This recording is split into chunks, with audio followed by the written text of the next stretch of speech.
अस्सलाम वालेकुम, कैसे हैं आप सब। उम्मीद करती हूँ आप सब खैरियत से होंगे। मैं भी अल्हम्दुलिल्लाह बिल्कुल ठीक हूँ। मेरे देखने वालों को, सुनने वालों को 12 रबी अव्वल की बहुत बहुत मुबारक। मुझे अपनी दुआओं में ख़ास याद रखिएगा। अल्लाह ताला हम सब को हमेशा अपनी ख़ास हिफ्ज़ व अमान में, ख़ास हिफाजत में रखें, बलाओं से, आफतों से, मुसीबतों से, परेशानियों से महफूज रखें और हमारी हर जायज़ हाजत को अपनी बारगाह रहमत में कबूल फरमाएँ। आमीन अल्लाहुम्मा आमीन। इस प्यारी सी दुआ के साथ अपनी आज की मज़ेदार रेसिपी का आगाज़ करती हूँ। जैसे कि आपको नज़र आ रहा होगा, ये बहुत ही ज़बरदस्त और बहुत ही लजीज रेसिपी तैयार होगी। गोश्त और चिकन को तो बिल्कुल भूल जाएंगे आप। ये है बैंगन मसाला। झटपट तैयार करेंगे हम ये ज़बरदस्त सी रेसिपी। तो इसके लिए ले लिए थे मैंने हाफ़ केजी बैंगन और इनको धो के सुखा लिया था। अब मैं आपको बता रही हूँ कि हमने इसकी कैसे कटिंग करनी है। इसको आप लंबाई की शेप वाले भी जो बैंगन जैसे मैं इस्तेमाल कर रही हूँ कर सकते हैं, और जो गोल आते हैं वो भी कर सकते हैं। मैंने बैंगन को लिया है और इसके अंदर मैंने कट लगाने हैं। पूरा नहीं काटना आपने, जिस तरह मैं आपको दिखा रही हूँ इस तरह आपने इनके 4 से 5 कट लगा लेने हैं। अब मैं ये सब काट के इनको फ्राई कर लूँगी। मैंने सारे काट लिए थे, अब मैं इनको फ्राई कर रही हूँ। सिर्फ मैंने बैगन डाले हैं और अभी कुछ भी नहीं डाला। और बैगन को मैंने फ्राई करना है मीडियम टू लो फ्लेम पे। ये फ्राई हो चुके हैं तो मैंने इनको निकाल लिया था। अब मैंने इनको ठंडे होने के लिए रख देना है।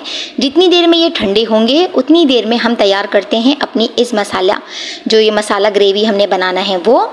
इसके लिए ले लिए हैं मैंने 2 तेज़पात के पत्ते और 3 हरी इलायचियाँ। इनको मैंने तेल में डाल लिया था। तेल मेरे पास जो है वो हाफ कप से भी कम था। और इसके बाद मैंने इसके अंदर चॉप्ड अनियन डाल ली है। एक बड़ी अनियन ले ली थी मैंने, उसको मैंने अच्छा फाइन चॉप कर लिया है। फिर मैंने अदरक लहसुन का पेस्ट डाला है 1 टीस्पून। और फिर उसके बाद मैं इसको सिर्फ सॉफ्ट करूँगी। फिर मैंने डाल ली हैं करी पत्ते और ज़ीरा।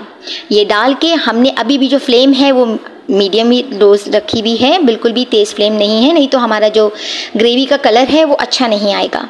अब मैं इसके अंदर कुछ ये स्पाइसेस डाल रही हूँ, ड्राई स्पाइसेस, जो आपको सामने नज़र आ रहा है। मैंने मेंशन किया हुआ है मैं क्या क्या डाल रही हूँ, और डिस्क्रिप्शन बॉक्स में भी रेसिपी कार्ड होता है। जो लोग मेरे चैनल पर नए हैं, अभी तक मेरे चैनल को सब्सक्राइब नहीं किया, तो प्लीज़ इसे सब्सक्राइब कीजिए, सपोर्ट कीजिए, एक दूसरे का साथ दीजिए। और देखिए अब मैं इसको अच्छे से जब भून लूँगी तो मैंने ये इसकी प्यूरी बना ली थी टमाटरों की। ये मैंने 2 मीडियम साइज़ के टमाटर लिए थे, उनकी मैंने प्यूरी बना ली है। और उस ड्राई स्पाइसेस के साथ मैं प्यूरी को अच्छे से मिक्स कर दूँगी। अब ये अच्छे से मिक्स करने के बाद हम इसको कवर कर देंगे। फ्लेम मेरा मीडियम टू लो ही है 5 मिनट के लिए। अब ये 5 मिनट हो चुके हैं तो ये आप देखिए माशाल्लाह हमारी ग्रेवी का कलर कितना खूबसूरत आया है, कितना ज़बरदस्त आया है। अब मैं इसको सारे को अच्छे से मिक्स करने के बाद जो मैंने अभी बैगन फ्राई किए थे वो भी मेरे ठंडे बिल्कुल हो चुके हैं, रूम टेम्परेचर पर आ चुके हैं जैसे कि मुझे चाहिए थे। अब मैं बैगन को आराम से इसके अंदर रख दूँगी ताकि वो टूटे नहीं, क्योंकि वो सॉफ्ट हैं तो बहुत आपने हैंडल विथ केयर करना है, उनको तरीके से रखना है। इस तरह आप रख दीजिएगा। उनको रखने के बाद फिर हम इसको कवर कर देंगे 5 मिनट के लिए। बिल्कुल भी चमचा नहीं चलाना भी आपने। और ये 5 मिनट हो चुके हैं। देखिए माशाल्लाह कितना ज़बरदस्त लग रहा है हमारा बैगन मसाला। ये बिल्कुल ही अलग तरह की रेसिपी है, आपने इसको ज़रूर ट्राई करना है।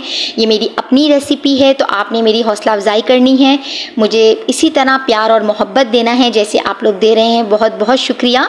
और अब मैंने इसको गार्निश कर दिया है हरे धनिया से, और मैंने कुछ भी नहीं डाला इसमें। कितने सिंपल मसाले हैं जो हर घर में मौजूद होते हैं।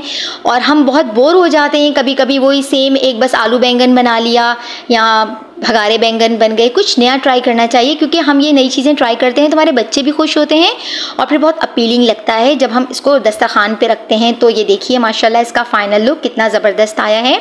मैंने इसको एज इट इज़ पैन में ही इसको सर्व किया था, क्योंकि कुछ चीज़ें खूबसूरत लगती हैं ऐसे ही। जैसे हम कढ़ाई वगैरह खाने जाते हैं बाहर तो वो कौन सी इतनी ज़बरदस्ती कोई डिश लेकर आते हैं, लेकिन हम कितना अच्छे से उसको खा रहे होते हैं और कितना मज़ा आ रहा होता है।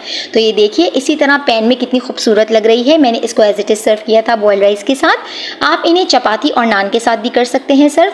मैं उम्मीद करती हूँ मेरी हर रेसिपी की तरह मेरे प्यारे प्यारे सब्सक्राइबर्स को मेरी ये रेसिपी भी बहुत पसंद आएगी। इसे ट्राई कीजिएगा।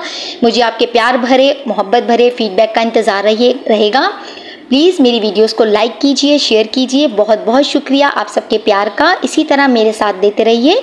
मुझे इंस्टाग्राम और फेसबुक पे भी फॉलो कीजिए, मुझे वहाँ भी आपके साथ आपके प्यार की ज़रूरत है। अब मैं जाती हूँ, मुझे अपनी ख़ास दुआओं में याद रखना। आप लोग मेरी दुआओं में रहते हैं शामिल।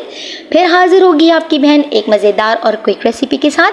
तब तक के लिए अपना बहुत ख्याल रखिएगा। अल्लाह हाफ़िज़।